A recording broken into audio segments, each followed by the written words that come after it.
say that Jude has, which is just a smattering of John's message, or it's a condensing rather of John's big message, which is God is love and keep yourself in that love. Think about this. Message of the early church is that you are loved. Message of the church today should be you are loved. Keep yourself in that. How? Remind yourself of what he has done on your behalf. Remind yourself of the love that God has for you. You're going to have to remind yourself because the world's not going to remind you, and your guilt's not going to remind you, and your past is not going to remind you. So you're going to have to do it. You're going to have to keep yourself in the love. It doesn't mean you got to live right so God will keep loving you. It means you're going to have to consciously keep yourself in his love. When you do that, that's the equipment to keep yourself from idolatry, which was the great fear of the early church, is that we would drift. Now, we don't think in terms, when we think idolatry, we think of little golden calves. And we go, idolatry is not a problem, Pastor. We don't have an idolatry problem in the church because we don't build little statues and bow down to them. But that's sort of the elementary version of understanding idolatry. The reason why the New Testament warns us to keep ourselves from idolatry, I think, is because it's so easy to become infatuated with the ease of life.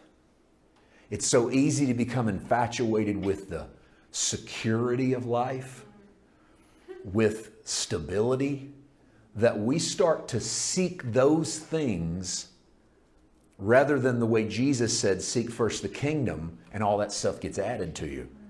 The toughest part about being a Christian in America, what's the toughest part about being a Christian in the wealthiest, most comfortable country that's ever been on the face of the earth?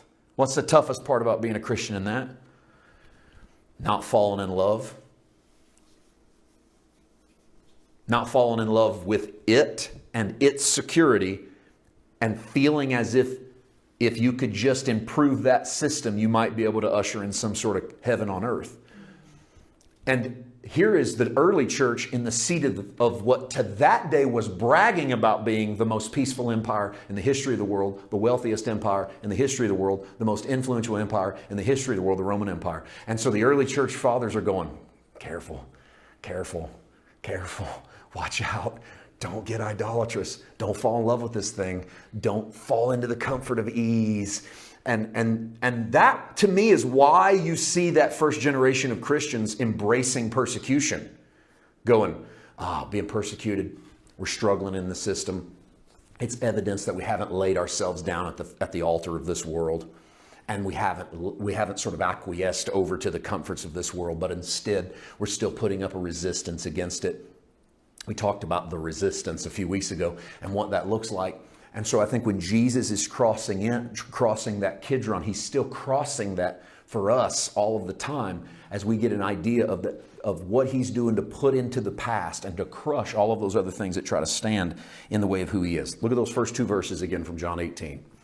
When Jesus had spoke these words, I want you to see this because I want you to make a connection here we're going to make from the Old Testament as well. Jesus spoke these words. He went out with his disciples over the brook Kidron where there was a garden. And when he and his disciples entered, Judas, who betrayed him, also knew the place, for Jesus often met there with his disciples. John doesn't break these into verses. Remember, John's just telling a story.